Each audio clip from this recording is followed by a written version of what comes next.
गौरी पुत्र गणेश भगवान की जय। जय श्री कृष्णा।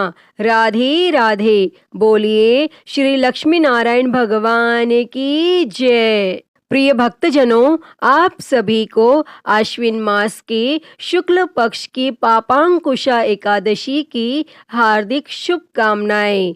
भगवान श्री लक्ष्मी नारायण जी की कृपा आप और आपके समस्त परिवार पर सदा सर्वदा बनी रहे। भक्तजनों, आज आश्विन मास की शुक्ल पक्ष की एकादशी तिथि है और इस एकादशी को पापांकुशा एकादशी के नाम से जाना जाता है और कुछ स्थानों पर इसे पापांकुशा ग्यारस भी कहते हैं। इस एकादशी के दिन शेष नाग पर लेटे हुए भगवान विष्णु के दर्शन करने मात्र से समस्त मनोकामनाएं पूर्ण हो जाती हैं।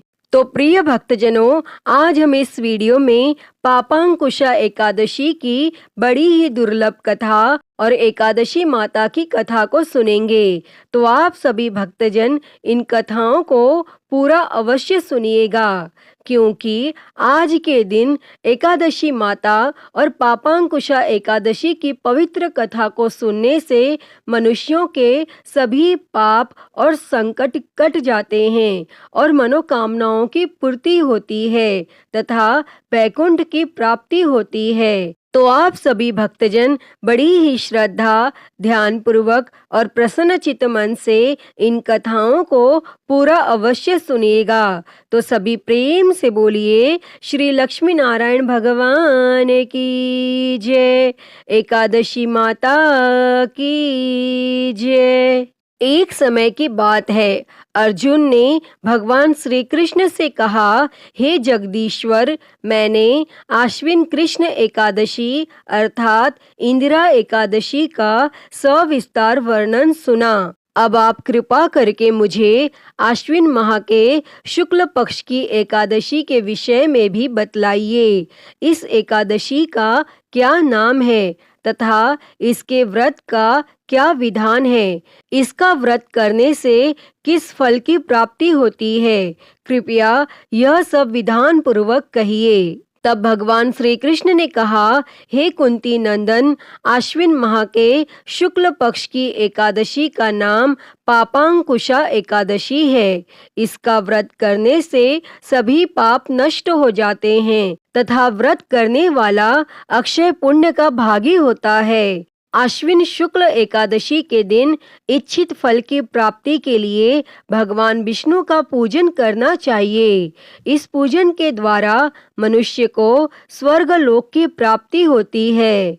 हे अर्जुन, जो मनुष्य कठिन तपस्याओं के द्वारा फल की प्राप्ति करते हैं, वह फल इस एकादशी के दिन क्षीर सागर में शेष नाग पर शयन करने वाले भगवान विष्णु को नमस्कार कर देने से मिल जाता है और मनुष्य को यम के दुख नहीं भोगने पड़ते। मनुष्यों को पापों से बचने का दृढ़ संकल्प करना चाहिए। भगवान विष्णु का ध्यान स्मरण किसी भी रूप में सुखदायक और पाप नाशक है, परंतु पापांकुशा एकादशी के दिन प्रभु का स्मरण कीर्तन सभी कलेशों व पापों का शमन कर देता है। हे पार्थ, जो विष्णु भक्त शिव जी की निंदा करते हैं अथवा जो शिव भक्त विष्णु भगवान की निंदा करते हैं, वे नरक को जाते हैं। 1000 अश्वमेघ और 100 राजसूय यज्ञ का फल इस एकादशी के फल के 16वें भाग के बराबर भी नहीं होता। अर्थात इस एकादशी व्रत के समान संसार में अन्य कोई व्रत नहीं है। इस एकादशी के समान विश्व में पवित्र तिथि नहीं है और जो मनुष्य किसी कारणवश केवल इस एकादशी का भी उपवास करता है तो उसे यम के दर्शन नहीं होते। इस एकादशी के व्रत को करने से मनुष्य को निरोगी काया तथा सुंदर नारी और धन धान्य की प्राप्ति होती है और अंत में वह स्वर्ग को जाता है। जो मनुष्य इस एकादशी के व्रत में रात्रि जागरण करते हैं, उन्हें सहज ही स्वर्ग की प्राप्ति होती है और इस एकादशी के व्रत करने वाले मनुष्यों के मातृ पक्ष के 10 पुरुष, पितृ पक्ष के 10 पुरुष तथा स्त्री पक्ष के 10 पुरुष विष्णु भगवान का रूप धरकर वह सुंदर आभूषणों से परिपूर्ण होकर विष्णु लोक को जाते हैं।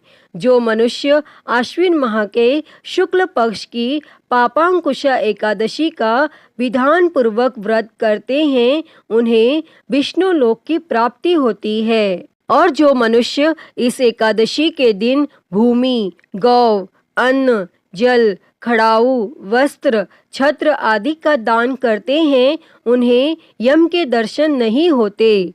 दरिद्र मनुष्य को भी यथाशक्ति कुछ दान देकर कुछ पुण्य अवश्य ही अर्जित करना चाहिए। जो मनुष्य तालाब, धर्मशाला, बगीचा, प्याऊ आदि बनवाते हैं उन्हें नरक के कष्ट नहीं भोगने पड़ते।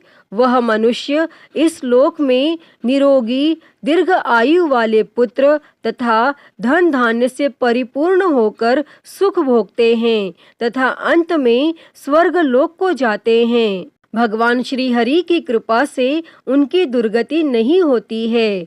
हे अर्जुन, अब मैं तुम्हें पापांकुशा एकादशी की कथा को सुनाता हूँ। इसे ध्यान पूर्वक सुनो। प्राचीन समय में विंध्य पर्वत पर क्रोधन नामक एक बहेलिया रहता था। वह बड़ा क्रूर था। उसका सारा जीवन हिंसा, लूटपाट, मद्यपान और गलत संगति पाप कर्मों में बीता। और जब उसका अंतिम समय आया तब यमराज के दूत बहेलिये को लेने आए और यमदूत ने बहेलिये से कहा कि कल तुम्हारे जीवन का अंतिम दिन है, हम तुम्हें कल लेने आएंगे। और यह बात सुनकर बहेलिया बहुत भयभीत हो गया और महर्षि अंगिरा के आश्रम में पहुंचा और महर्षि अंगिरा के चरणों पर गिरकर प्रार्थना करने लगा। हे ऋषिवर, मैंने जीवन भर पाप कर्म किए हैं। कृपा कर मुझे कोई ऐसा उपाय बताएं जिससे मेरे सारे पाप मिट जाएं और मोक्ष की प्राप्ति हो जाए। तब उसके निवेदन पर महर्षि अंगिरा ने उसे आश्विन शुक्ल की पापांकुशा एकादशी का विधि पूर्वक व्रत करने को कहा और महर्षि अंगिरा के कहे अनुसार उस बहेलिये ने यह व्रत किया और किए गए सारे पापों से छुटकारा पा लिया। और इस व्रत पूजन के बल से भगवान की कृपा से वह विष्णु लोक को गया। और जब यमराज के यमदूतों ने इस चमत्कार को देखा तो वे बहेलिये को बिना लिए ही यमलोक वापस लौट गए। हे अर्जुन, अब मैं तुम्हें पापांकुशा एकादशी की व्रत की विधि को बताता हूँ। इसे बड़े ही ध्यान से सुनो। इस व्रत का पालन दशमी तिथि के दिन से ही करना चाहिए। दशमी तिथि पर 7 धान्य अर्थात गेहूं, उड़द, मूंग, चना, जौ, चावल और मसूर की दाल नहीं खानी चाहिए, क्योंकि इन 7 धान्यों की पूजा एकादशी के दिन की जाती है। जहाँ तक संभव हो दशमी तिथि और एकादशी तिथि दोनों ही दिनों में कम से कम बोलना चाहिए। दशमी तिथि को भोजन में तामसिक वस्तुओं का सेवन नहीं करना चाहिए और पूर्ण ब्रह्मचर्य का पालन करना चाहिए। और एकादशी तिथि पर सुबह उठकर स्नान आदि करने के बाद व्रत का संकल्प लेना चाहिए। संकल्प अपनी शक्ति के अनुसार ही लेना चाहिए, यानी एक समय फलाहार या फिर बिना भोजन का संकल्प लेने के बाद घट स्थापना की जाती है और उसके ऊपर श्री विष्णु जी की मूर्ति रखी जाती है। इसके साथ भगवान विष्णु का स्मरण एवं उनकी कथा का श्रवण किया जाता है। इस व्रत को करने वाले को विष्णु जी के सहस्त्र नामों का पाठ अवश्य करना चाहिए।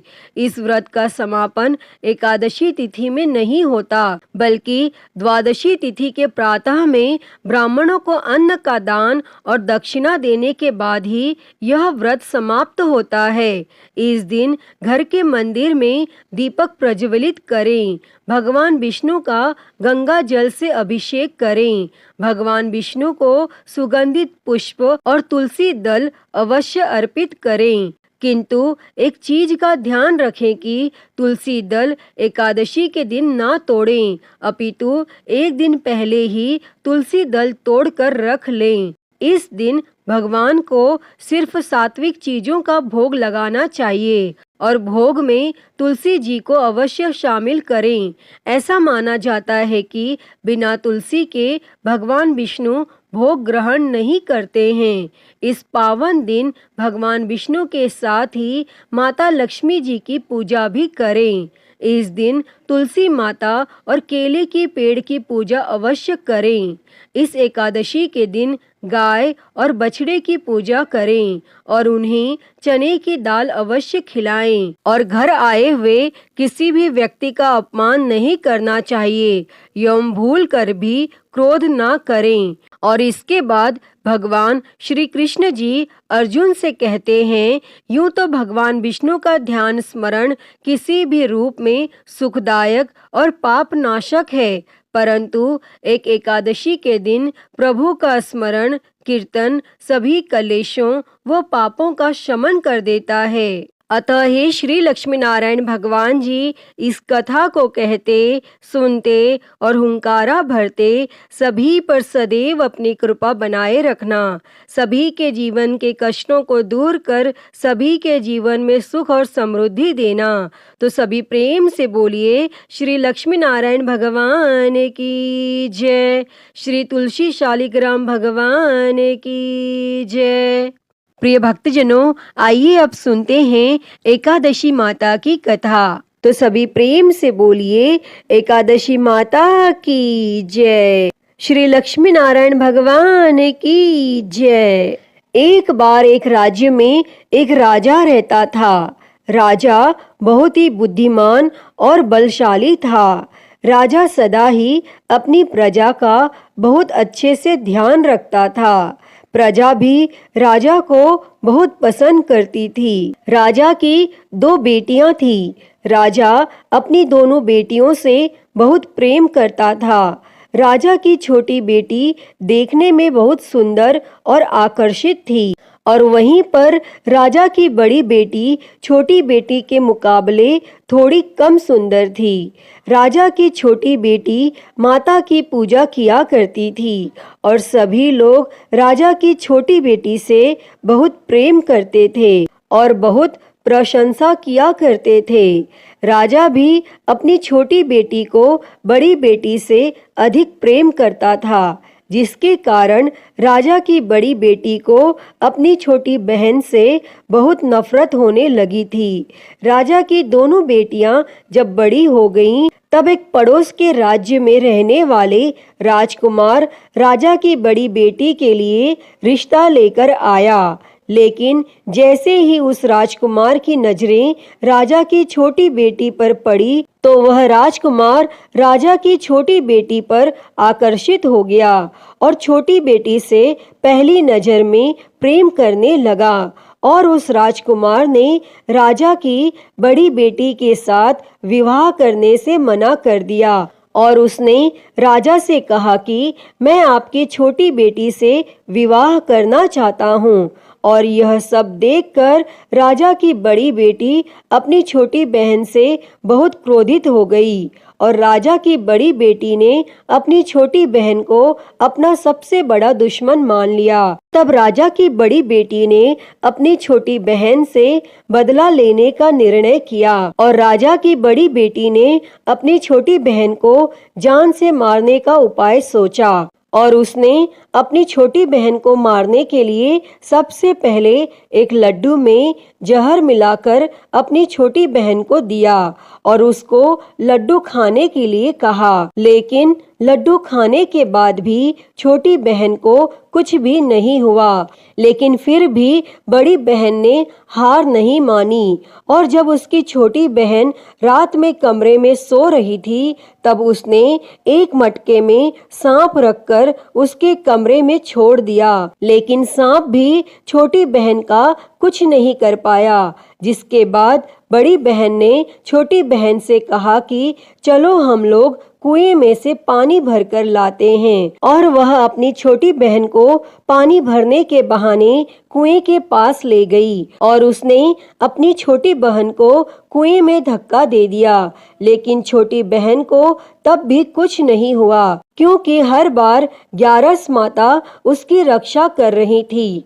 और उधर बड़ी बहन अपने सारे प्रयास के बाद भी असफल हो रही थी, जिससे वो बहुत क्रोधित हो गई। और फिर उसने अपनी छोटी बहन के पास जाकर उससे प्रश्न किया कि मेरी छोटी बहन, क्या तुमको पता है कि भगवान ने सबकी मृत्यु एक निश्चित समय पर लिखी हुई है, और कैसे तुम्हारी या मेरी मृत्यु होगी, क्या यह तुम जानती हो? तब छोटी बहन ने अपनी बड़ी बहन को बताया कि हाँ दीदी, मैं जानती हूँ मेरी मृत्यु कैसे होगी। और छोटी बहन से यह सब बातें सुनकर बड़ी बहन मन ही मन बहुत प्रसन्न होने लगी और उसने अपनी छोटी बहन से कहा कि तो तुम मुझे अपनी मृत्यु का राज बताओ। तब छोटी बहन ने अपनी बड़ी बहन से कहा कि मेरी मृत्यु तो एक तोते में है, जो तोते के गले में एक हार है, उससे मेरी मृत्यु होगी। जब कोई भी व्यक्ति तोते को मारकर उस हार को अपने गले में पहने तो मैं मूर्छित हो जाऊंगी, और जैसे ही उस हार को अपने गले से उतारे तो मैं वापस से जीवित हो जाऊंगी। और फिर अपनी छोटी बहन की मृत्यु का राज जानकर बड़ी बहन बहुत खुश हुई और उसने अपनी छोटी बहन को मारने के लिए उसके पालतू तोते को ढूंढना शुरू कर दिया। और छोटी बहन को इस बात का आभास हो गया था कि कोई उसकी जान लेना चाहता है, जिसके लिए वह अपने पिताजी के पास गई और उसने अपने पिताजी से कहा कि पिताजी, मेरी मृत्यु के बाद आप मुझे मत जलाइएगा, आप मुझे अपनी पुरानी वाली हवेली में एक पलंग में लेटाकर छोड़ दीजिएगा। तब अपनी छोटी लड़की की यह बातें सुनकर राजा बहुत आश्चर्यचकित हो गया और राजा ने अपनी छोटी बेटी से पूछा कि बेटी, तुम यह क्या कह रही हो? तब राजा की छोटी बेटी ने बताया कि पिताजी, समय किसी के लिए नहीं रुकता, क्या कब किसको हो जाए इसका किसी को कुछ नहीं पता। फिर राजा ने अपनी छोटी बेटी से कहा कि तुम ऐसी बातें क्यों करती हो? 2-3 दिन के बाद तो तुम्हारा विवाह है। लेकिन छोटी बेटी ने अपने पिताजी को ऐसा करने पर मजबूर कर दिया और उनसे वचन ले लिया, और राजा ने भी अपनी छोटी बेटी की बात स्वीकार कर ली। और 2-3 दिनों के बाद जब शादी का समय आया तब राजकुमार बारात लेकर राजा के घर आया और राजकुमार और राजा की छोटी बेटी का विवाह शुरू हो गया। और जैसे ही राजा की छोटी बेटी राजकुमार के साथ फेरे लेने लगी तो उसकी बड़ी बहन अपनी छोटी बहन के कमरे में जाकर उसके तोते को पकड़ लेती है और उसको जान से मार देती है और तोते के गले में जो हार था उसको अपने गले में धारण कर लेती है। और जैसे ही बड़ी बहन उस हार को अपने गले में धारण करती है तो उधर छोटी बहन 3.5 ही फेरे ले पाती है और वहीं पर बेहोश होकर गिर जाती है। जिसके बाद राजा ने बड़े बड़े हकीमों को बुलाया और अपनी छोटी बेटी का इलाज करने के लिए कहा। और राजा की बात सुनकर जब वैद्य ने छोटी बेटी को देखा तो राजा को बताया कि आपकी छोटी बेटी ना तो जीवित है और ना मरी हुई, ऐसा मैं पहली बार देख रहा हूँ। तब राजा ने वैद्य और हकीम को यह बात बाहर बताने से मना कर दिया और उनको कहा कि अगर तुमने यह बात किसी को बाहर बताई तो हम तुमको फांसी दे देंगे। और राजा ने अपनी छोटी बेटी को पुराने महल में जाकर एक पलंग में लेटा दिया और वहां पर कुछ सैनिकों को तैनात कर दिया इसके बाद राजा वापस अपने महल पर आ गया और राजा की बड़ी बेटी अपने पिताजी के पास आई और कहने लगी कि पिताजी, अगर यह शादी संपन्न नहीं हुई तो आपकी इज्जत का क्या होगा? आप कहें तो मैं आपकी इज्जत बचाने के लिए राजकुमार से शादी करने के लिए तैयार हूँ। जिसके बाद राजा ने अपनी बड़ी बेटी की बात मान ली और राजा ने बड़ी बेटी को छोटी बेटी के कपड़े पहनाकर मंडप में भेज दिया। लेकिन राजकुमार यह जान गया कि यह राजा की छोटी बेटी नहीं है, बल्कि यह राजा की बड़ी बेटी है। लेकिन जब राजकुमार ने शादी करने से मना किया तो सभी लोगों ने राजकुमार को बेवश करके राजा की बड़ी बेटी से बचे हुए फेरों को संपन्न करा दिया और विवाह संपन्न हुआ। जिसके बाद राजकुमार राजा की बड़ी बेटी को अपने महल में ले गया और विवाह होने के बाद राजकुमार उससे ना तो बात करता था, न उसे पसंद करता था और ना ही उसके आसपास भटकता था। और राजकुमार ने यह फैसला लिया था कि वह अपनी प्रेमिका को ढूंढ कर रहेगा और यह जान कर रहेगा कि उसके साथ क्या हुआ है। एक दिन राजकुमार अपने घोड़े पर सवार होकर राजा के पुराने महल के पास पहुंचा, जहां पर उसने कुछ सैनिकों को देखा। महल के पास पहुंचकर राजकुमार ने जब महल को ध्यान से देखा तो वह समझ गया कि यह तो हमारे ससुर जी का ही महल है। तब राजकुमार ने सैनिकों से पूछा कि तुम लोग यहाँ क्या कर रहे हो और इस महल के अंदर उस पलंग में कौन लेटा है? जिसके बाद सैनिकों ने बताया कि यहाँ पर राजा की छोटी बेटी लेटी है। और यह सुनकर राजकुमार बहुत प्रसन्न हो गया और वह तुरंत अपनी प्रेमिका के पास पहुंच गया और उसकी सेवा करने लगा।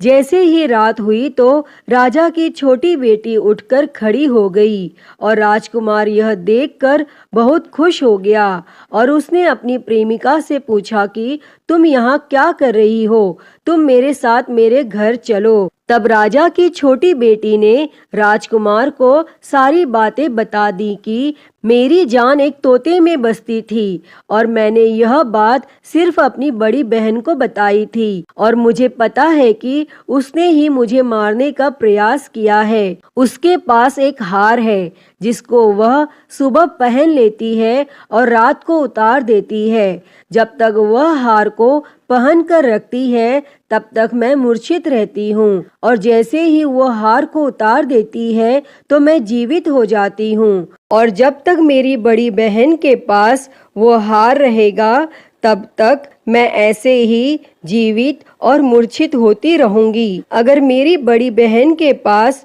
जो हार है वो मेरे हाथ लग जाए तो मैं हमेशा के लिए जीवित हो जाऊंगी।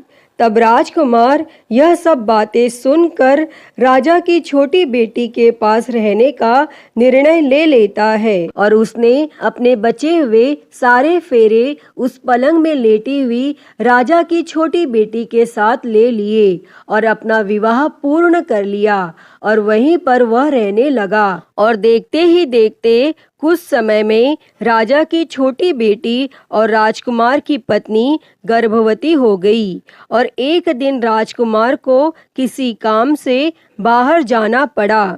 तब छोटी बहन के पेट में बहुत तेज से दर्द होने लगा, जिसके बाद उसने माता का आह्वान किया। जिसके बाद वहां माता प्रकट हुई और उन्होंने अपने भक्त के दर्द को दूर किया और एक पुत्र की प्राप्ति करवाई। तब वहीं पर अचानक से राजकुमार भी आ गया। राजकुमार ने ग्यारस माता को देखा तो वह आश्चर्यचकित हो गया और उसने तुरंत ग्यारस माता को प्रणाम किया और ग्यारस माता ने राजकुमार से कहा, जब तुम्हारा पुत्र 5 वर्ष का हो जाए तो तुम आकर अपनी पत्नी का हार इसके गले में डाल देना।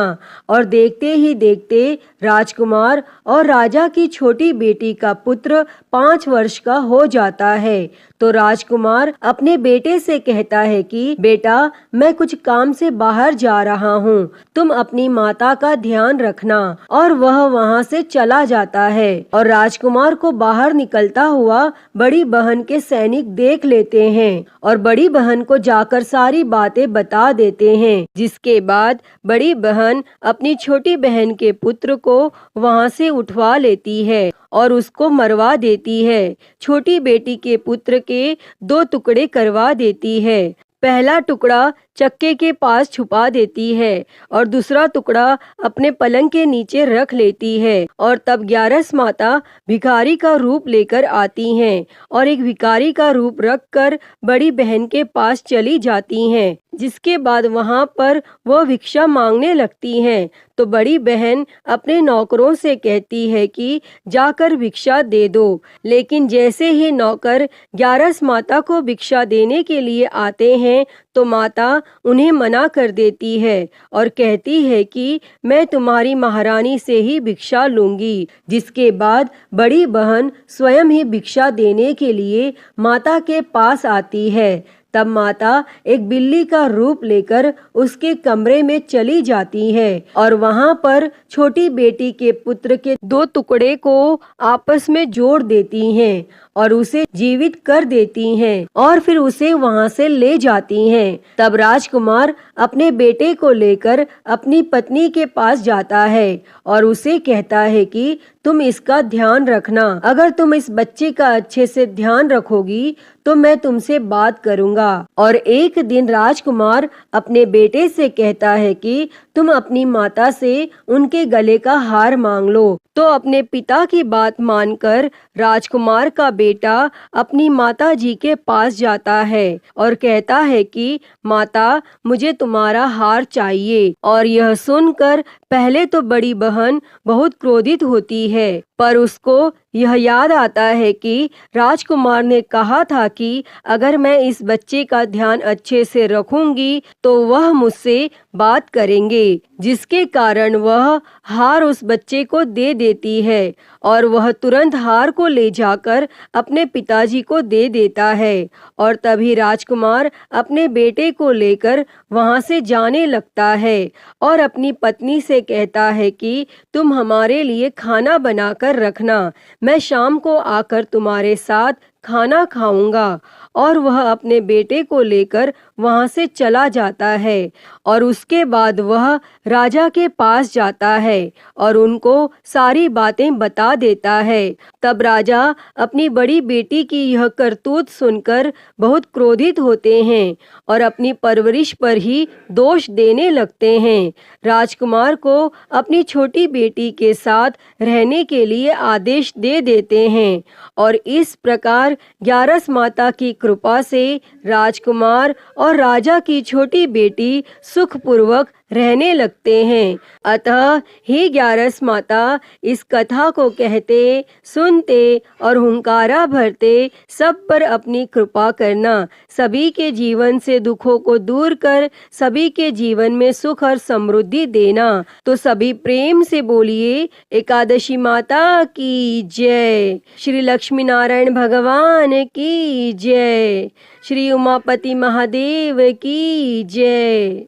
प्रिय भक्तजनों, तो मैं उम्मीद करती हूँ कि आपको आज की यह कथा पसंद आई होगी और अगर वीडियो अच्छी लगी हो तो इसे लाइक करें, ज़्यादा से ज़्यादा शेयर करें और कमेंट बॉक्स में 11 माता की जय लिखना ना भूलें। और महाकाल भक्ति ज्ञान चैनल को सब्सक्राइब कर नोटिफिकेशन बेल को ज़रूर ऑन कर लें। हर हर महादेव। धन्यवाद।